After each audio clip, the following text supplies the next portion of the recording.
we're cooking up something good today. Hey, I'm Rex Roy with AOL Autos, and today you're going to learn about engine oil. Now take a look in the pan here. You see how this regular cooking oil is all gunked up and it's turning dark and it's sticking to the side of the pan? That's what would happen to engine oil if you never changed it. That's what it would look like in your engine. Cooks know that you put oil in a pan so the food doesn't stick to the pan, right? Well, the same thing happens in your engine. The oil separates the engine's moving parts from each other, keeping them from sticking together, because an engine that sticks is an engine that doesn't run. So now you know why engines need oil, the same reason your frying pan does. But when it comes time to change your vehicle's oil, walk into any major store and you'll find dozens of brands. How do you know what to choose? Well, the simple answer is to look for an oil that has the API certification. That stands for the American Petroleum Institute. Now, the only other piece of information you need to know is the oil's weight, or technically speaking, viscosity.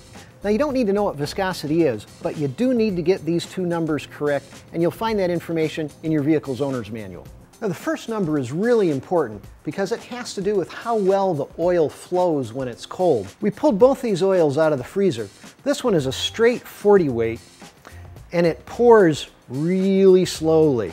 You can tell it's kind of jello-like. That's not a good thing if it's sitting in your oil pan like that on a cold winter morning. Now, this oil is a 5W20. It's a Pennzoil, and it pours much easier. So for cold weather, this is what you want in your crankcase.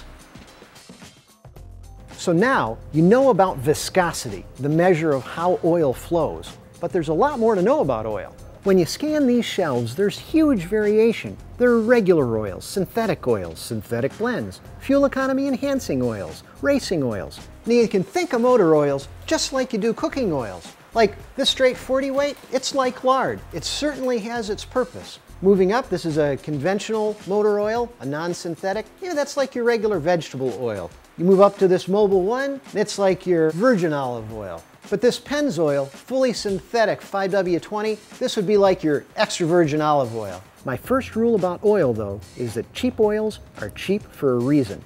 They often don't protect as well as more expensive blends. Cost often comes down to more expensive oils using more expensive ingredients. Up to 25% of what's in a quart of oil isn't oil at all, but additives that give the oil its special properties for cleaning, rust prevention, and overall long life. So what's right for you? Now, the best recommendation is to check your owner's manual. It'll tell you exactly what kind of oil to use and when you ought to change it. Remember the sludge? You don't want your oil to end up looking like this. But if you don't change your oil the way you're supposed to, it will. Now, if your vehicle has more than 75,000 miles on it, it could really benefit from these high mileage blend oils.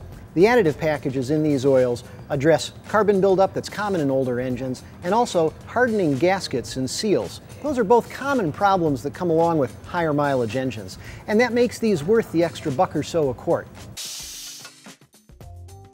Hey, now you know the basics of oil. It's really not that complicated. I'm Rex Roy for AOL Autos.